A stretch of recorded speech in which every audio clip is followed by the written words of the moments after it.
Όταν η μάνα μου ήταν έγκυο σε μένα, της είπαν όλοι οι γιατροί, το παιδί θα βγει καθυστερημένο. Είσαι μεγάλη γυναίκα, 41 χρονού, να έρθεις να σου κάνουμε μια απόξυση.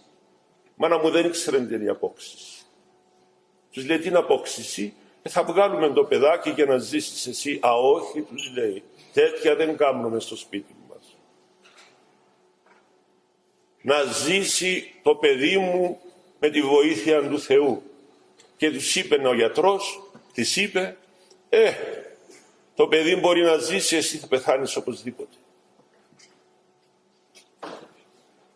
Και του είπε και εκείνη, έχει και Θεόν, έχει και Αγίους να με βοηθήσουν.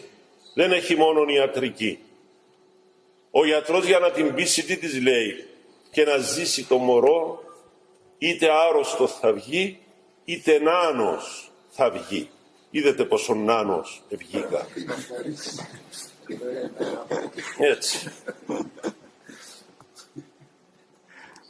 Λοιπόν, η μάνα μου, επειδή ο πατέρας μου ήταν παντρεμένος με πρώτη γυναίκα και του επέθανε στα 30 του χρόνια και του άφησε 2 ορφανά και τα μεγάλωσε μετά η μάνα μου, η δεύτερη του γυναίκα, και έκαμε και άλλα παιδιά με τη μάνα μου. Ήταν τότε όταν ήμουν εγώ στην κοιλιά της μάνας μου, ο πατέρας μου 54 χρόνια. Η μάνα μου η Μιλιά έκατσε και τι σκεφτόταν? Αντί να σκέφτεται ότι να πεθάνει, εκείνη έλεγε, αχ Παναγία μου, να πεθάνω και σε παρακαλώ να βρεις μια καλή γυναίκα για να παντρευτεί 3η φορά ο Νικόλας για να μεγαλώσει τα παιδιά μου. Αυτή ήταν η έννοια της. Πώς θα περάσει ο άντρας της και τα παιδιά της στα ορφανά. Δεν σκεφτόταν τη ζωή της. Αλλά μου λέει, κάθε μεσημέρι με έπιανε ένας πειρασμός, μια αγωνία και καθόμουν και έκλαια. Ένα μεσημέρι που έκλαια, λέει, γέμισε το σπίτι φως. Μα ένα φως μου λέει, ζωηρό. Εκείνη του λέει, έτσι, κυκλικά. Και όπως εκκινήτουν το φως, λέει, και το έβλεπα έκπληκτη, μέσα από το φως βγήκε, λέει, ένας Άγιος, ο Απόστολος Ανδρέας, και κράτα μου, λέει, ένα σταυρό του ίσου του, εννοεί στο ύψος του. Και της είπε, Μιλιά, σταμάτα να κλαίεις. Και εσύ πειράζεσαι και το μωρόν ενοχλείται από τα πολλά σου δάκρυα και τη στεναχώρια. Μην έχεις έγνοια. Θα έρθουμε να σε βοηθήσουμε πολύ Άγιοι την ώρα της γέννας. Θα δυσκολευτείς, αλλά θα είμαστε δίπλα σου. Να μην φοβηθείς.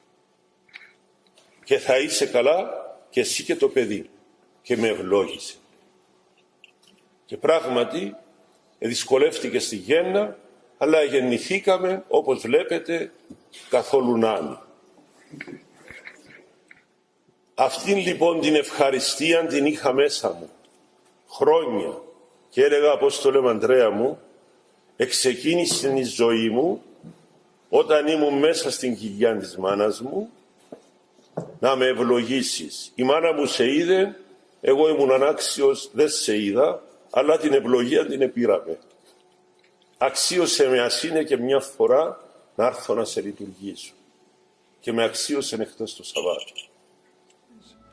Αλλά επειδή είχαμε έναν Ανδρέα στο σπίτι, ο μεγάλος μου αδελφός είναι Ανδρέας.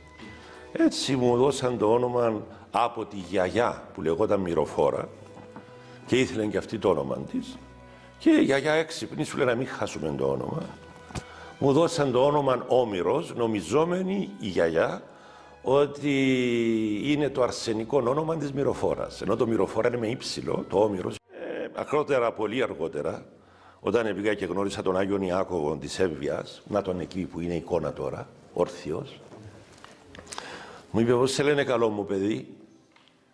Του λέω Όμηρο μου λέει. Του Λέω Όμηρο. Μα σίγουρα σε λένε Όμηρο. Του λέω, ήρθα να ξομολογηθώ από ψέματα το όνομά μου. Μου λέει ότι εγώ βλέπω άλλο όνομα. Αυτός είχε διορατικό χάρισμα. Έβλεπε στο βάθος και στο μέλλον. Μου λέει, έπρεπε παιδί μου να σε ονομάσουν Εμύρωνα. Μου έκανε εντύπωση που βρήκε το αρσενικό όνομα της Μυροφόρας. Χωρίς να γνωρίζει τίποτα για σας. Ναι. Ήταν η πρώτη μας συνάντηση. Και στο τέλος μου λέει, και αυτόν το όνομα που έχεις Όμηρε τώρα, δεν το κρατήσεις για πολύ. Όταν γονάτισα να μου διαβάσει τη συγχωρητική ευχή που διαβάζομαι στην εξομολόγηση, τον άκουσα να με αποκαλεί νεόφυτον. Του λέω Όμηρον είπαμε. Ναι, συγγνώμη μου λέει Όμηρο. Και αργότερα, τελείως μέσα από άλλη διαδικασία, ο νυν γεροντάς μου, Πάτερ Σιμεών που είναι στο Μαυροβούνι στους Τρούλους, με παρακάλεσε να πάρω το όνομα του Αγίου Νεοφύτου, που είναι Κύπριος Άγιος. Θυμούμαι, μου έλεγε η Αγία Γιαγιά που είχα, η Μυροφόρα. Όταν πέθανε ο πατέρας μου, ήμουν 8 χρονών. Στην κηδεία του πατέρα μου, θυμούμαι, με κρατούσε η γιαγιά μου από το χέρι. Επέρναμε τον νεκρό πατέρα στο νεκροταφείο, να το θάψουμε. Εμάς είχα συνήθεια και έκανα δεήσεις όπου υπήρχε σταυροδρόμι, όπου υπήρχε δρόμος, έκανα τρισάγιο. Σε ένα σταυροδρόμι του χωριού σταμάτησε ο Παπαχρύσαρθος, έκαμε τρισάγιο. Ένιωθα ότι η γιαγιά μου, κάθε φορά που άκουε το όνομα του πατέρα μου, μου έσφιγγε δυνατά το χέρι μου. Αν με ρωτάτε τι θυμάμαι από την κηδεία, θυμάμαι αυτόν το σφίξιμο που μου έκανε η στετέ μου η Μυροφόρα. Όταν φτάσαμε σε έναν παρεκκλήσι του χωριού μας, αφιερωμένο στην Παναγία, Παναγία Ιαφέγγα, λέγεται, η γιαγιά μου, που το έσφιξε το χέρι μου πάρα πολύ. Και πόνεσα.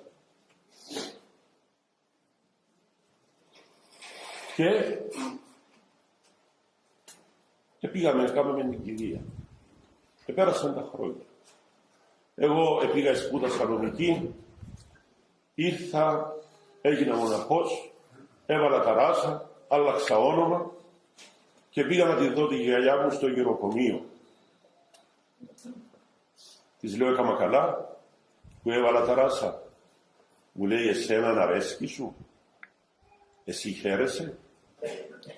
Άμα χαίρεσαι εσύ, να χαιρόμαστε κι εμείς. Ας λάμπει ο ήλιος στο βουνό, φωτίζομαι κι εγώ. Έτσι μου είπε. Αλλά να λάμπεις, μου είπε, όχι να μας προσβάλλεις. Της λέω, γιαγιά, θέλω να σε ρωτήσω κάτι. Όταν ήμουν 8 χρονών και πηγαίναμε να θάψουμε τον πατέρα μου, με κράτας με εσύ, αθυμάσαι, καλό να την, αθυμούμαι. Γιατί έσυγγε στο χέρι μου, κάθε φορά που σταματούσε ο παπάς να κάνει μια δέηση, τι μου είπε? Εδίκαζα τον Θεό και του έλεγα, με άφησες σε μένα χείρα στα 34 μου, άφησες τώρα και την κόρη μου και άφησες και αυτόν εδώ τον μικρό ορφανό. Ποιος θα τον αναλάβει αυτό? Ποιος θα τον μεγαλώσει? Η κόρη μου δεν μπορεί, δεν έχει δυνάμεις. Έκαμα, μου λέγε μου, αυτή την αμαρτία και δίκαζα το Θεό. Της λέω, εκεί στην Παναγία τι συνέβη? Και σε είδα ότι, της λέω, έκλαψες εκεί. Α, μου λέει, εκεί εδίκασε με μέναν η Παναγία. Της λέω, δηλαδή, όταν είπα και εκεί το ίδιο, γιατί Θεέ μου τον άφησες αυτόν τώρα ορφανόν, 8 χρονών, ποιος θα τον αναγιώσει? Άκουσα φωνή μου, λέει, να βγαίνει από την εκκλησία της Παναγίας, τη φωνή της Παναγίας και να μου λέει αυτόν θα τον αναλάβει ο Υιός μου και θα είναι πατέρας του. Και τώρα μου λέει, σε βλέπω που έβαλες τα ράσα και σπούδασες και κατάλαβα, μου λέει, ότι η Παναγία τον λόγο της κράτησε του. Και να παρακαλείς να με συγχωρέσει ο Θεός, γιατί πάνω στον πόνο μου, πάνω στη θλίψη μου, επαραλογίζουν και εδίκαζα τον Θεό. Βλέπετε, ο Θεός για τον καθένα έχει το σχέδιο του και το σχέδιο του καθενός από τον Θεό είναι πατρικό, μας φροντίζει και μας εις τη γη και τους ανθρώπους μας εις τον ουρανό. Και αν οι άνθρωποι μας έφυγαν ξαφνικά και άφησαν κάποιες εκκρεμότητες στη ψυχή τους, να τους βοηθήσουμε εμείς με τις λειτουργίες μας, με τις ελεημοσύνες μας, με τον καλό μας λόγο. Και έτσι η Παναγία θα είναι μητέρα μας. Ο Χριστός θα είναι αδελφός μας. Και ο πατέρας του Χριστού θα είναι πατέρας δικός μας.